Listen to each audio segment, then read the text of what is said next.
આજે અમારે જવાનું હતું પેટની પૂજા કરવા. હું તો હેડો તાણ પેટની પૂજા કરવા. અમે જતા રહ્યા પેલા પૈકી દાળ બાટી. હું હેડો તાણ કૃષ્ણા દાળ બાટી છે. પહોંચી જાય કૃષ્ણા દાળ બાટી. અમે હા ભાઈ વળી ફોન ફેરતા હતા. પેલા ભાઈ અમે વળી દાળ બાટી આવી ગઈ. પછી અમારે આવી ગઈ દાળ બાટી. પણ પેલા ભાઈ દાળ બાટી આવી નથી. હું તો દાળ બાટી રોટલી ખાવું ન વળી કે લેબુ મરશે.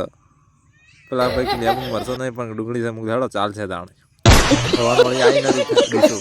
આપણે કીધું આપણો મેળ આવી ગયો. હેડો કીધું આપણે તૈયાર ચાલુ કરી દઈએ. કીધું હેડો દાણ ચાલુ કરી દીધું. પછી આયા અમે મોવાનું પેલા ભાઈ કે મારે ફિટિંગ કરાવવાનું. પેલા કે મારે ખુલ્લો કરાવવાનું. જે કરાવું છે એને કરાવો ભાઈ. કે આપણે તો કીધું આ બેઠા બાજુ શું કરવાનું હતું શું થઈ ગયું. પેલા ભાઈને ફિટિંગ કરવાનું હતું તે ફિટિંગ ના કરીને ખુલ્લું કરી નાખ્યું. પેલા ભાઈ કે હું કીધું મારે ચા પીવી પડશે. કે બધા વગર ચાલે પણ ચા વગર નહીં ચાલે. આવી જ્યાં સનરાઈઝ છે. પેલા ભાઈ પહેલાં પાણી આવેલી. હું હેડો તાણ પાણી પી લઈએ. પાણી પીધા પછી ચા આવી જાય. હું હેડો તાણ ચા પીને પછી આપણે રવાના થઈ જાય. અમે પછી રવાના થઈ ગયા.